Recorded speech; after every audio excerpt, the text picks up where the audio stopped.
Welcome to lesson 7 of chapter 2, Object-Oriented Swift with Bob Developer. In this lesson, you will learn one of the most confusing yet useful topic of all time. Let's begin.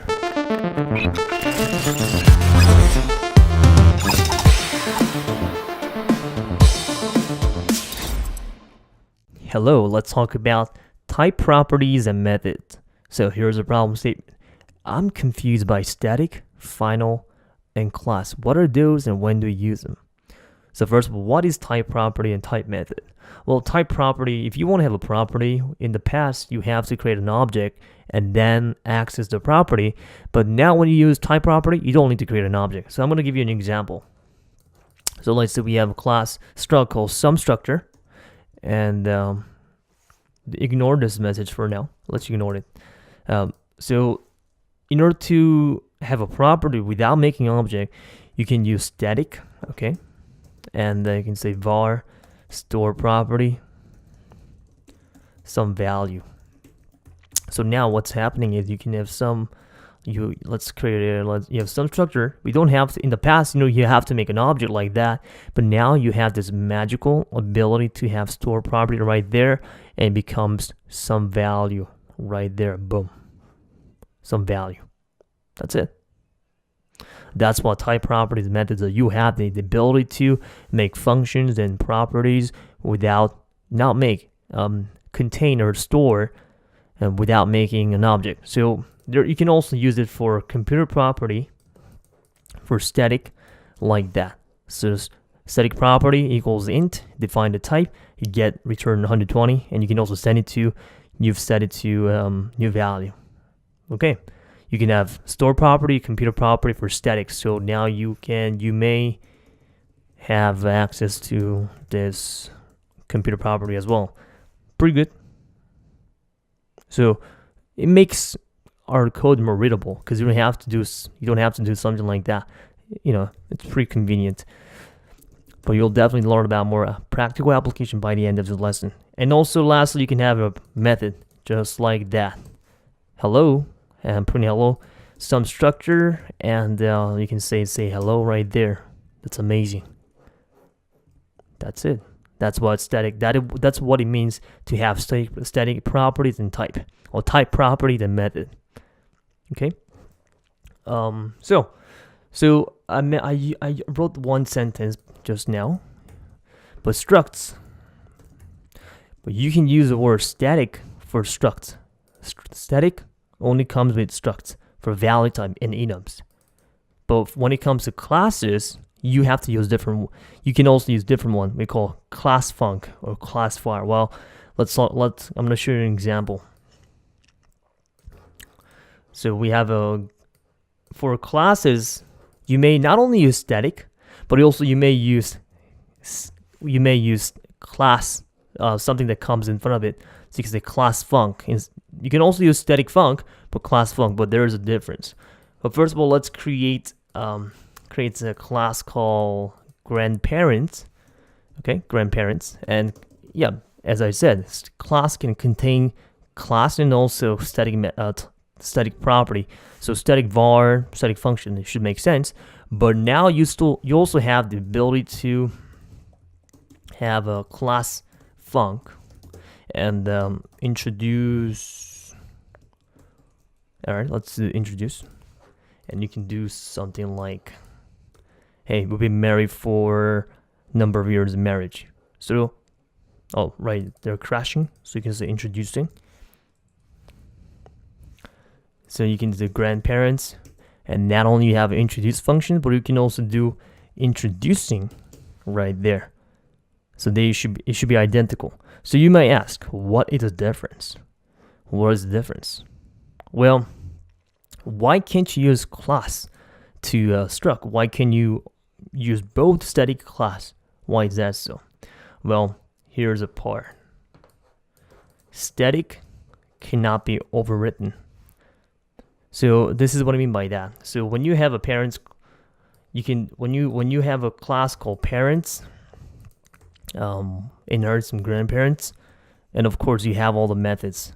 You have now methods for introducing doesn't matter whether static or class, But what's happening is you have the ability to override introducing. So override class func introducing. Well, it's not being okay. You have the ability to do something like this. Override class func introducing. So I'm married for 5 years. Of course, I'm not a parent, but you are able to override class method. Okay, class method and class property, but you cannot override introduce. You cannot do that. You cannot override. And as you know, when it comes to value programming, there is no inheritance when it comes to struct, so you cannot override anything. You cannot use that. You cannot use struct because there's no override is object-oriented programming, but when it comes to structs and enums, it is not override. It is not about object-oriented programming. There's no inheritance. There's no overriding.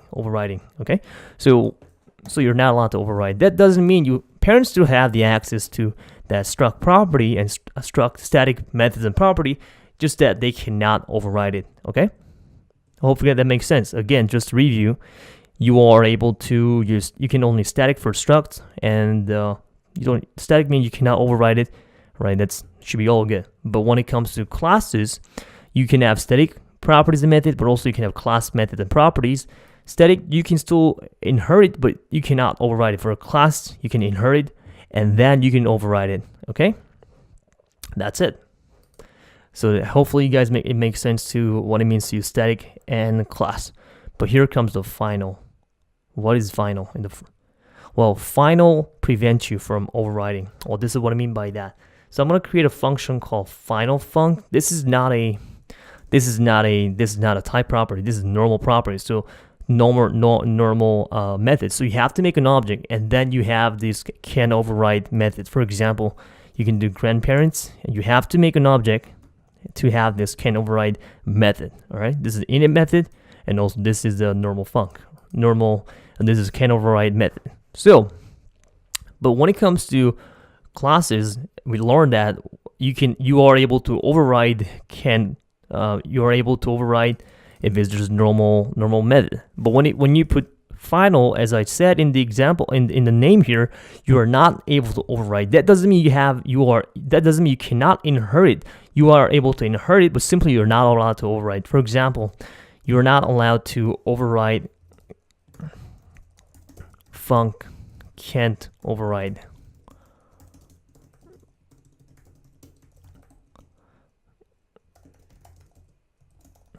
All right, you're not allowed to do that. Of course, if you remove the final, you are able to do that.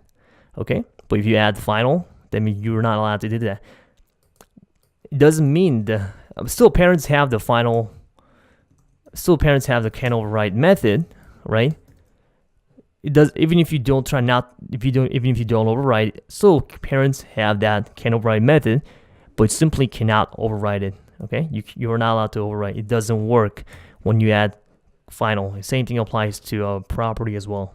Okay, so hopefully now you're not confused by static final class. Okay, that's all good. Sometimes when you first program in Swift, you get overwhelmed though by those keywords, and Swift is actually a very complex language compared to other languages out there. But in this lesson, you'll learn most of them, like 95% of them. So what is a practical application of using static type properties and methods? Well, here's the amazing part. Why it can be very useful for storing value. For example, let's say you are making a Bluetooth. And when you're making a Bluetooth, you want to, for example, if you're working with, when you're using for example, an earphone, you don't want to, let's say you only work with, let's say your phone and your laptop. You don't want to work with electronics outside of your devices. So you want to only store a couple ID for your phone as well as for your laptop. How to do that? Well, you can simply do that by, for example, you can do something like this. Make a struct inside of a struct, and you can have static like iPhone, iPhone 5 and iPhone 6. So you have this amazing ability to have an iPhone, and then you can use iPhone 4, and you have the value of this UID. Of course, it doesn't look like that, but this, I just want to give you an example. You're able to store a bunch of things and organize it into using static variables. So you don't have to make an object. It's just very simple and nice and easy. So we use a static property for that reason. When it comes to a table view, collection view, you're able to store a bunch of names using static properties. That's how you use it in real life situations. And if you want to have more than one, if you also want to have Android, you can use this way. All right, Android -4, you can simply store a bunch of value using Android -4 right there. Okay, hope that makes sense to you. But there is also an alternative to writing to save data. You can also simply use enum. All right, this is not about static method or property. You can also use enum. For example, airdrop ID is a raw value. This is one of the prerequisites. So I'm sure you guys know what it means to have raw value. So you have this ability to call airdrop iPhone 8 and a raw value. You get this 796, well, then the rest of the number. But I prefer this way. Why is that so? Because I don't like the fact that we have to type raw value. I want to make sure just type iPhone 4 and you get the value. This is unnecessary, so we use this static method, nice and easy. Okay, that's it. That's why we particularly use the static method to store a bunch of data, so that we don't have to to organize a bunch of data without having to make an object. Okay, that's it. See you guys in the next lesson. Hopefully you guys are not too confused by this. If you have any questions, comment down below. See you guys in the next lesson. Boom.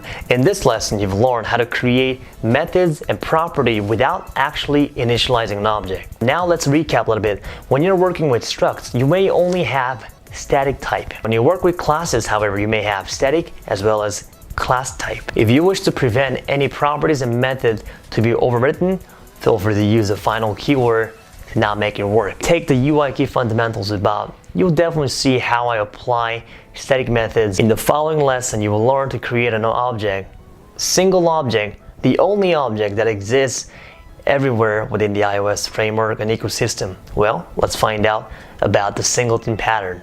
See you in the next lesson.